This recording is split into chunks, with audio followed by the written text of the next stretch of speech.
चलिए जानते हैं आज की देश और दुनिया की सिलेक्टेड काम की और महत्वपूर्ण 50 बड़ी खबरों को सिर्फ 10 मिनट में। पर अभी तक आपने इस वीडियो को लाइक नहीं किया तो लाइक कर दीजिए। प्रधानमंत्री नरेंद्र मोदी ने दी पार्टी वर्करों को सलाह, अगले 25 सालों के लिए लक्ष्य हो, निर्धारित लोगों की उम्मीदों को पूरा करने के लिए करे काम।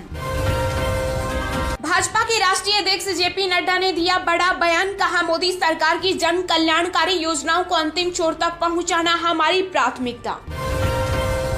दिल्ली एम्स में 300 रुपए तक की जांच अब होगी बिल्कुल फ्री, नहीं देना होगा कोई पैसा। रक्षा क्षेत्र में भारत और ब्रिटेन के संबंध होंगे और मजबूत, जल्द दिया जा सकता है डिफेंस टेक्नोलॉजी संबंधित समझौतों को अंतिम रूप। पाम ऑयल के आयात से मिलेगी खाद्य तेलों की महंगाई से राहत, 23 मई से इंडोनेशिया शुरू कर रहा है निर्यात। केंद्र सरकार को रिजर्व बैंक से डिविडेंड के रूप में मिलेंगे 30,307 करोड़ रुपए, आरबीआई बोर्ड ने दी मंजूरी। रोड रेज केस में पंजाब कांग्रेस के पूर्व अध्यक्ष नवजोत सिंह सिद्धू ने पटियाला कोर्ट में किया सरेंडर। दिल्ली हाईकोर्ट ने राशन वितरण पर सुनाया अहम फैसला, कहा राशन लेने के लिए कतार में लगना गरिमा और निजता के अधिकार के खिलाफ नहीं। पंजाब के सीएम भगवंत मान ने दिल्ली में केंद्रीय गृह मंत्री अमित शाह से की मुलाकात, राष्ट्रीय सुरक्षा से जुड़े मुद्दों पर हुई चर्चा। विदेश मंत्री जयशंकर ने इंडोनेशिया के विदेश मंत्री से G20 के घटनाक्रम पर की चर्चा, कहा भारत इंडोनेशिया की अध्यक्षता को लेकर पूर्ण सहयोगात्मक है। ब्रिक्स देशों के शिखर सम्मेलन में शामिल हुए भारत के विदेश मंत्री जयशंकर ने उठाया आतंकवाद का मुद्दा। श्रीलंका में नई सरकार के गठन के बाद 9 और मंत्रियों ने ली शपथ, राष्ट्रपति गोटबाया राजपक्षे ने दिलाई शपथ। राहुल गांधी 2 अक्टूबर को कन्याकुमारी से राष्ट्रव्यापी भारत जोड़ो यात्रा करेंगे शुरू। 4 धाम यात्रा को लेकर उत्तराखंड सरकार ने लिया बड़ा फैसला, 7 दिनों के लिए बंद रहेगा ऑफलाइन रजिस्ट्रेशन। लोकसभा अध्यक्ष ओम बिरला ने यूपी में किया ई विधान प्रणाली का उद्घाटन, सीएम योगी ने कहा सदन में मोटा बैग लाने की नहीं पड़ेगी जरूरत। पाकिस्तान के विदेश मंत्री बिलावल भुट्टो ने अमेरिका में उगला जहर, कहा भारत के फैसलों के कारण उनके साथ रिश्ते जटिल हुए। कांग्रेस नेता राहुल गांधी ने कार्यकर्ताओं से किया आग्रह, कहा असम में बाढ़ से प्रभावित लोगों की करें मदद। कार्ति चिदम्बरम ने सीबीआई कोर्ट में अंतरिम जमानत की लगाई अर्जी। आरजेडी सुप्रीमो लालू प्रसाद के घर छापेमारी से बिफरी बेटी रोहिणी, सीबीआई को बताया तोता, पीएम मोदी और सीएम नीतीश पर ट्वीट कर उतारा गुस्सा। पंजाब कांग्रेस अध्यक्ष अमरिंदर सिंह राजा वड़िग ने सुनील जाखड़ पर साधा निशाना, कहा पहले से भाजपा के लिए काम कर रहे थे, जाखड़ पार्टी को पहुंचा रहे थे नुकसान। समाजवादी पार्टी के नेता रिजवान जहीर का लखनऊ पुलिस ने किया 2 करोड़ का मकान कुर्क, बलरामपुरा में भी संपत्ति हो चुकी है जब्त। चुनावी रणनीतिकार प्रशांत किशोर ने फिर कसा कांग्रेस पर तंज, चिंतन शिविर की सार्थकता पर खड़े किए सवाल। मध्य प्रदेश के सीएम शिवराज सिंह चौहान ने भोपाल में आंगनबाड़ी केंद्र का किया दौरा, बच्चों से की बातचीत। राजद अध्यक्ष लालू यादव के 17 ठिकानों पर सीबीआई ने मारा छापा, बेटी मीसा भारती की भी बढ़ सकती है मुश्किलें। छत्तीसगढ़ के मुख्यमंत्री भूपेश बघेल ने दिया बड़ा बयान, कहा जब नक्सली संविधान में विश्वास व्यक्त करेंगे तब होगी उनसे बातचीत। उबर की कैब में सफर करना हुआ महंगा, ड्राइवरों को महंगे ईंधन से राहत देने के लिए कंपनी ने बढ़ाया किराया, जाने कितना हुआ इजाफा। सपा नेता आजम खान 27 महीने बाद जेल से हुए रिहा, बाहर आने पर समर्थकों ने किया स्वागत। भारी विरोध के बाद राज ठाकरे ने रद्द किया अयोध्या का दौरा, बीजेपी सांसद ब्रजभूषण सिंह ने दी थी चुनौती। आजम खान की रिहाई पर सपा सुप्रीमो अखिलेश यादव ने तोड़ी चुप्पी, कहा झूठ के लम्हे होते हैं सदियां नहीं। भारत में पिछले 24 घंटे में आए 2259 नए कोरोना के संक्रमण से 20 लोगों की हुई मौत, एक्टिव मामले घटकर हुए 15,000 के करीब। आईएएस पूजा सिंघल के केस को लेकर झारखंड के पूर्व सीएम रघुवर दास ने मुख्यमंत्री हेमंत सोरेन पर किया वार, कहा ऊपर से नीचे की ओर बह रही भ्रष्टाचार की गंगोत्री। इलाहाबाद हाईकोर्ट ने 6 जुलाई तक स्थगित की काशी विश्वनाथ ज्ञानवापी मस्जिद मामले की सुनवाई। यासीन मलिक के सताए कश्मीर के लोगों ने सरकार से की अपील, कहा मलिक को फांसी हो ताकि दूसरों को भी मिले सबक। ओयो रूम्स अपने ग्राहकों को देगा 1 दिन का फ्री स्टे, जाने पूरी डिटेल्स। शिवसेना संजय राउत ने दी अहम जानकारी, कहा 15 जून को सैकड़ों शिव सैनिक जाएंगे अयोध्या, राम राज्य की ओर बढ़ेगा महाराष्ट्र का विकास रथ। पंजाब के परिवहन मंत्री लालजीत सिंह भुल्लर ने अमृतसर पहुंचकर मिनी बस ऑपरेटरों की हड़ताल करवाई खत्म। पेगासस मामले में जांच कमेटी को सुप्रीम कोर्ट ने दिया और समय, अब जुलाई में होगी अगली सुनवाई। उत्तर भारत में करवट लेगा मौसम, अगले 7 दिनों में लोगों को गर्मी से मिलेगी राहत, आईएमडी ने जारी किया येलो अलर्ट। यासीन मलिक की दोषी ठहराए जाने के बाद शहीद वायुसेना अधिकारी की पत्नी निर्मल खन्ना ने जताई खुशी, बताया 30 साल की लड़ाई।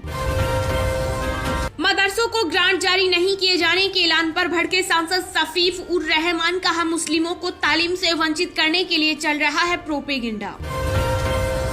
शेयर बाजार में आई तेजी, शुरुआती कारोबार में सेंसेक्स 907 अंक चढ़ा, निफ्टी फिर 16,000 के पार। चलिए अब जानते हैं जो आम आदमी के काम की और फायदेमंद खबरें हैं उनको विस्तार से। पर इससे पहले अभी तक आपने इस वीडियो को लाइक नहीं किया तो लाइक कर दीजिए।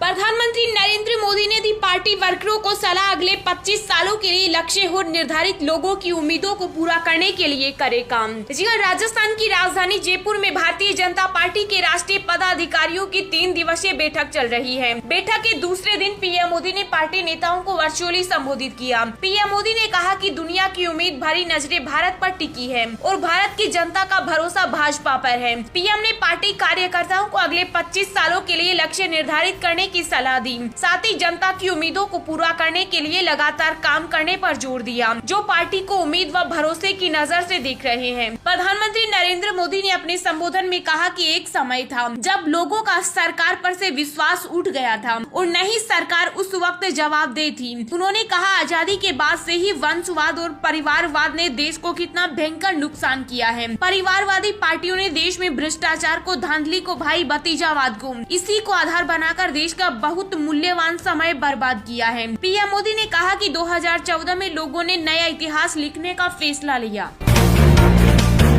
पाम ऑयल के आयात से मिलेगी खाद्य तेलों की महंगाई से राहत, 23 मई से इंडोनेशिया शुरू कर रहा है निर्यात। जी हां, खुदरा महंगाई में अगले माह से थोड़ी राहत मिल सकती है। इसकी मुख्य वजह है कि इंडोनेशिया 23 मई से फिर से पाम ऑयल का निर्यात शुरू करने जा रहा है। 28 अप्रैल से इंडोनेशिया ने पाम ऑयल के निर्यात पर रोक लगा रखी है। इससे भारत में पाम ऑयल की कीमत में बढ़ोतरी का सिलसिला शुरू हो गया था और उसका असर सभी खाद्य तेलों के दाम पर दिख रहा है। रूस यूक्रेन युद्ध की वजह से सूरजमुखी के तेल का आयात पहले से ही प्रभावित है, लेकिन अब इंडोनेशिया के इस फैसले से बड़ी राहत मिलने वाली है। मार्च की खुदरा महंगाई दर में खाद्य तेल के दाम में 18% और अप्रैल में 17% की बढ़ोतरी दर्ज की गई थी। भारत में खाद्य तेल की खपत 225 लाख टन की है, इसमें 80 लाख टन पाम ऑयल शामिल है। भारत सालाना 40 लाख टन आयात इंडोनेशिया से करता है। इंडोनेशिया 62% की हिस्सेदारी के साथ विश्व का सबसे बड़ा पाम ऑयल उत्पादक देश है। इंडोनेशिया से पाम ऑयल का आयात फिर से शुरू होने से खाद्य तेल के साथ साबुन, शैम्पू, बिस्किट, टूथपेस्ट जैसे एफएमसीजी सेक्टर की वस्तुओं की कीमतों में भी राहत मिल सकती है। इन सभी के उत्पादन में पाम ऑयल का इस्तेमाल होता है। रक्षा क्षेत्र में भारत और ब्रिटेन के संबंध होंगे और मजबूत, जल्द दिया जा सकता है डिफेंस टेक्नोलॉजी संबंधी समझौते को अंतिम रूप। जी हां, भारत और ब्रिटेन उन्नत रक्षा प्रौद्योगिकी और प्रणालियों को संयुक्त उत्पादन के लिए एक समझौते को अंतिम रूप देने की प्रक्रिया में है। इस बाबत ब्रिटिश संसद को सूचित किया गया है कि ब्रिटेन के रक्षा खरीद मंत्री जेरेमी क्वीन ने कहा कि दोनों देशों की रक्षा अनुसंधान एजेंसियों के बीच समझौते पर सहमति को लेकर प्रक्रिया चल रही है। इस तरह के समझौतों का उद्देश्य दोनों देशों के बीच संयुक्त अनुसंधान और सह विकास कार्यक्रमों को शामिल करना और रक्षा क्षेत्र में द्विपक्षीय संबंधों को बढ़ाना है। जेरेमी क्वीन ने कहा कि ब्रिटेन की रक्षा विज्ञान एवं प्रौद्योगिकी प्रयोगशाला और भारत के रक्षा अनुसंधान एवं विकास संगठन के बीच एक समझौते को अंतिम रूप दिया जा रहा है। उन्होंने कहा कि यह ज्वाइंट रिसर्च को, डिजाइन को, डेवलपमेंट और डिफेंस टेक्नोलॉजी व सिस्टम के ज्वाइंट प्रोडक्शन के माध्यम से उन्नत सुरक्षा क्षमताओं को डिलीवर करने में मदद करेगा। अप्रैल में भारत की यात्रा के दौरान ब्रिटेन के प्रधानमंत्री बोरिस जॉनसन ने एक नई और विस्तारित रक्षा सुरक्षा साझेदारी की घोषणा की थी, जिसमें उन्होंने कहा था कि वे भारत को अपने घरेलू रक्षा उद्योग को मजबूत करने की अनुमति देंगे। दिल्ली एम्स में 300 रुपए तक की जांच अब होगी बिल्कुल फ्री, नहीं देना होगा कोई पैसा, जाने पूरी डिटेल। जी हां, अखिल भारतीय आयुर्विज्ञान संस्थान दिल्ली ने एक आधिकारिक आदेश के अनुसार रक्त परीक्षण और एक्सरे जैसी सभी नैदानिक प्रक्रियाओं को मुफ्त कर दिया। एम्स ने ऐसे सभी टेस्ट के पैसे नहीं लेने का आदेश दिया, जिसकी लागत 300 रुपए तक है।